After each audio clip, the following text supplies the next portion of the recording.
Thanks, guys. We begin with a Fox News alert. The president trying to fix the issues with his health care law. This following enormous pressure from Republicans and Democrats after millions of Americans were sent those policy cancellation letters. Welcome to HQ. I'm Allison Camerata. And I'm Greg Jarrett in for Bill Hemmer. Well, the president announcing just a short time ago, as you may have heard, that insurance companies now have the option, at least for a year, to keep offering consumers plans that would otherwise be canceled. But the president also admitted not everything has gone according to plan. My working assumption was that the majority of those folks would find better policies at lower costs or the same costs in the marketplaces, and that the universe of folks who potentially would not find a better deal in the marketplaces, the grandfather clause would work sufficiently for them. And it didn't. And again, that's on us, which is why that's on me. So, did the president's proposal solve the problems with Obamacare? Chris Wallace, host of Fox News Sunday, joins us now. Hey, Chris. Hey, guys. Well, let me tell you, just at the end of the last hour, Jerry Seib was speculating about what the impact is going to be, the reaction from America's insurance companies, and the answer is very negative. Just before the president finished speaking, the America's Health Insurance Plans, that's the trade association for America's health insurance companies, put out a statement. Let me read you some of this, and it's very negative. It says, changing the rules after health plans have already met the requirements of the law, Obamacare, could destabilize the market and result in higher premiums for consumers. Premiums have already been set for next year based on assumptions of when consumers will be transitioning to the new marketplaces. Last sentence.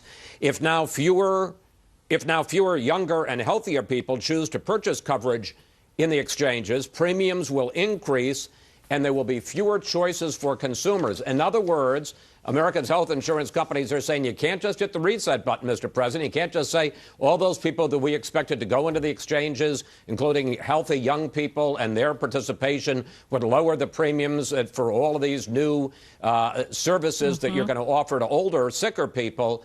It isn't going to work. You can't just pick one piece of yarn out without the whole sweater falling apart. So this is still a mess.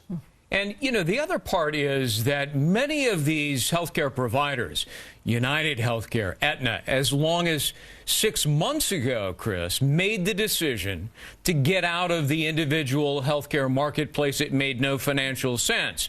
The president is essentially saying, oh, well, you can do it all over again, but only for 1 year. I mean, what's the point if you're an insurance carrier to delay it for another year, jump through a bunch of hoops? I just don't see a great many of them willing to take the bait. Well, that certainly is one of the problems. And the other problem is that they set the premiums for the new exchanges based on the idea that, as the president and the White House has been saying for months, that 2.7 million young people, healthy people, would sign up for the exchanges by the end of March. Now, if some of those people aren't going to sign up and they're going to stay in the old policies, then the whole equation, the whole actuarial tables on which they based their assumptions go out the window, and therefore all of these other services that they were going to offer to older, sicker people, like pre-existing conditions, all the expanded coverage, the caps, yearly caps, all of that doesn't work out anymore, and the companies are going to say, look, we're in business. We're not going to take a loss. If you take away a lot of our income, guess what? We have to get it from somebody else. The only people that are going to be in the exchanges are the older, sicker people. So it'll all have to be reworked. Help us understand this. Doesn't the president and his advisors call in insurers when they're going to be changing a policy like this? Can't we assume that over the past couple of days they've been meeting in a confab with insurers and saying, okay, so if we do this, will there be an unintended consequence of this, or is this cool?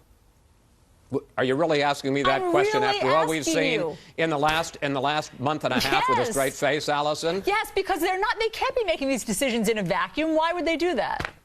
Well, I mean, you know, why would they put out a website that a lot of people inside the White House knew wasn't going to work on October 1st, and the president says, well, he wasn't fully aware of it.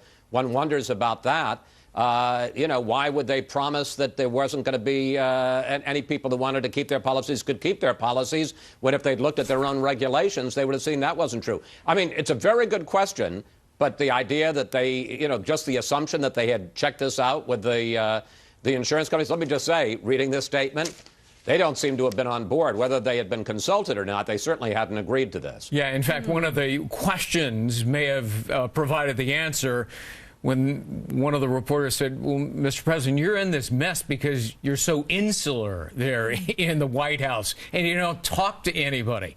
And the other part of that same question was, can you guarantee us that by November 30th, this government website is going to be up and running and helping everybody? And the answer seemed to be, well, not really. I think we have a clip of that. Can we play that? I think it is not possible for me to guarantee that 100% of the people, 100% of the time, going on this website will have a perfectly seamless, smooth experience. We're going to have to continue to improve it even after November 30th, December 1st. But the majority of people who use it will be able to see it operate the way it was supposed to. So overall, Chris, was this a news conference that instilled a great deal of confidence? Well, it depends on who you are. You know, it certainly instilled more confidence in me until I read the insurance companies saying, you know, we can't make this work. We've set the premiums based on mandates from the Obama administration for months now, and you're sitting there because you've got a political problem and saying, let's switch it. It doesn't work like that, Mr. President. It's a complicated industry. It's 1/6 of the American economy. You can't turn on a dime because you and some red state Democrats have a political problem.